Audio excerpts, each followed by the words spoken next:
टक्कर है। हर एक सीट सपा और बीजेपी दोनों पार्टियों के लिए अहम है।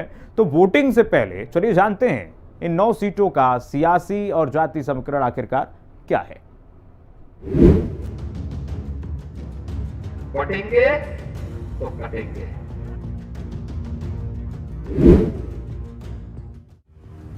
लंबे इंतजार के बाद अब वो वक्त भी आ गया जब सभी की दिल की धड़कनें थम सी गई हैं, क्योंकि यूपी उपचुनाव के लिए वोटिंग होने वाली है। बटेंगे तो कटेंगे।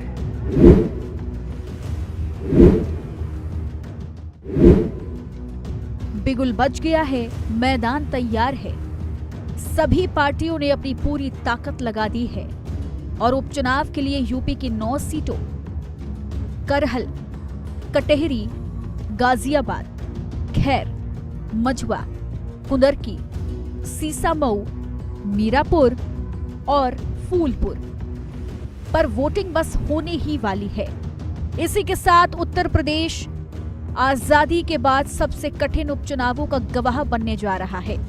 ये उपचुनाव नहीं है, ये रुख चुनाव है, जहां उत्तर प्रदेश के भविष्य का रुख तय होगा, क्योंकि इस बार का चुनाव बहुत कुछ साफ करने वाला है। चुनाव के नतीजे यूपी में विधानसभा चुनाव 2027 की राजनीतिक दशा और दिशा तय करेंगे।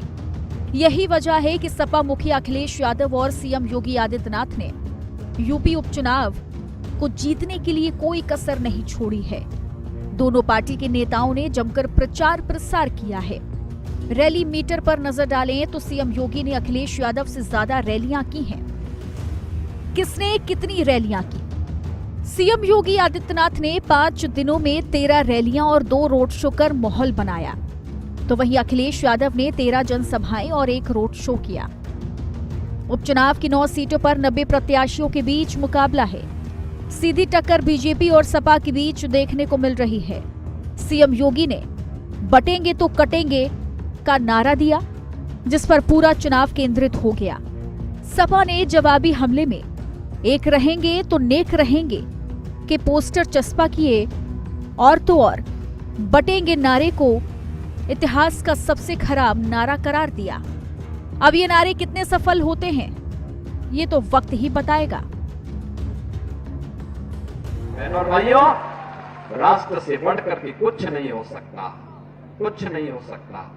और राष्ट्र तब सशक्त होगा जब हम एक रहेंगे, नेक रहेंगे, तभी नेक रहेंगे।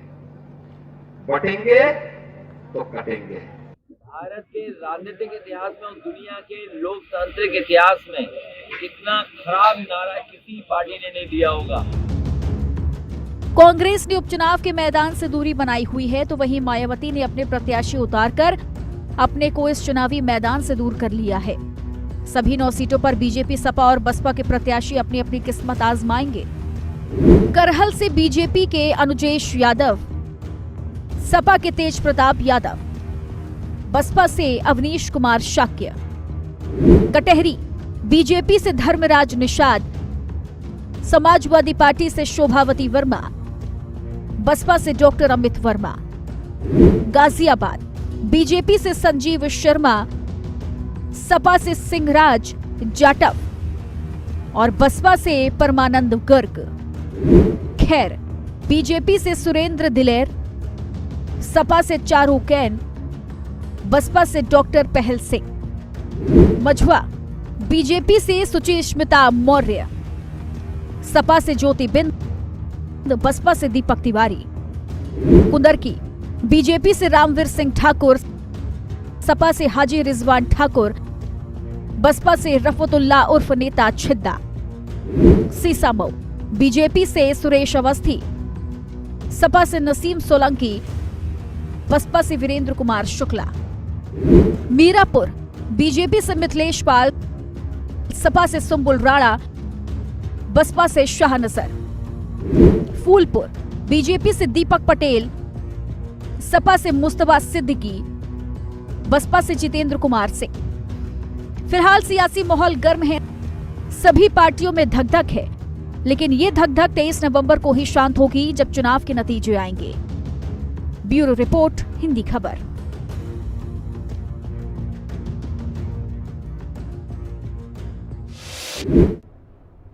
बढ़ेंगे आगे। यूपी में 9 विधानसभा सीटों पर कल वोटिंग होनी है। चुनाव को देखते हुए तैयारी पूरी कर ली गई है। वहीं सुरक्षा व्यवस्था के भी पुख्ता इंतजाम किए गए हैं। लेकिन सपा की मांग ने सियासी माहौल को और ज्यादा गर्मा दिया है। सपा अध्यक्ष अखिलेश यादव ने वोटिंग से महज चंद घंटों पहले इलेक्शन कमीशन को चिट्ठी लिख डाली, जिसमें उन्होंने मांग की है कि वोटिंग में चेकिंग के दौरान मुस्लिम महिलाओं का बुर्का ना हटाया जाए।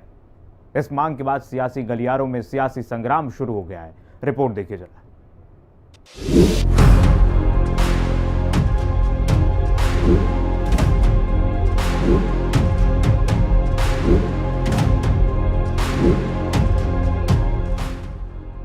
यूपी में उपचुनाव से पहले सियासत पूरी तरह से गर्मा गई है। मतदान में कुछ ही समय बचा है और ऐसे में सियासी हलचल तेज है।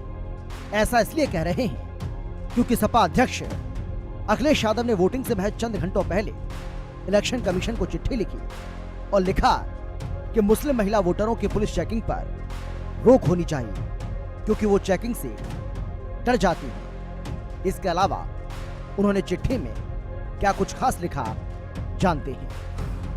यूपी में 9 सीटों पर होने वाले उपचुनाव को लेकर चिट्ठी, मुस्लिम महिला वोटरों की पुलिस चेकिंग रोकने की मांग, बुर्के वाली महिला वोटरों की पुलिस चेकिंग पर आपत्ति, पुलिस चेकिंग से भयभीत हैं मुस्लिम महिला वोटर, पुलिस को वोटरों की चेकिंग का अधिकार नहीं, सिर्फ मतदान अधिकारी को मतदाता पहचान पत्र जांच का अधिकार। सपा प्रमुख अखिलेश यादव की मांग के बाद सियासी संग्राम छिड़ गया। बीजेपी ने सपा को आड़े हाथों लेते हुए सपा पर जमकर निशाना साधा।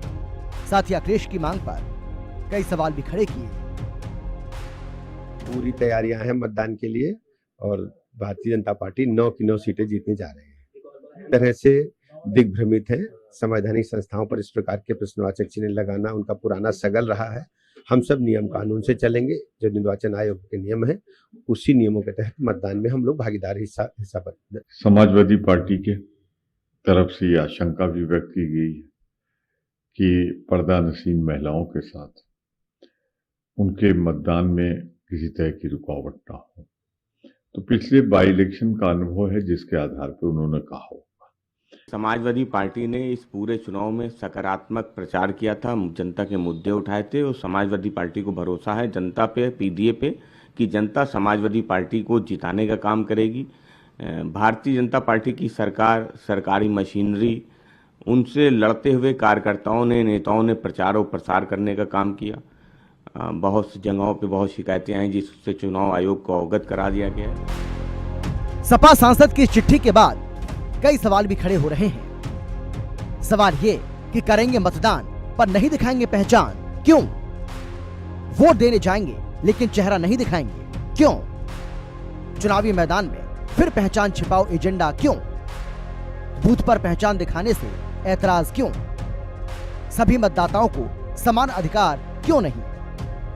समाजवादियों की चिट्ठी, बूथ पर क्यों बुर्का जरूरी? यानी अब उपचुनाव की लड़ाई बुर्का तक आ गई है। विवाद है कि गहराता ही जा रहा है। अब देखना यह है कि चुनाव आयोग इस मांग को मानता है या दरकिनार करता है। वहीं यूपी की जनता इस बुर्के पर हो रही सियासत को कैसे देखती है, ये 23 नवंबर को पता चलेगा। ब्यूरो रिपोर्ट, हिंदी खबर।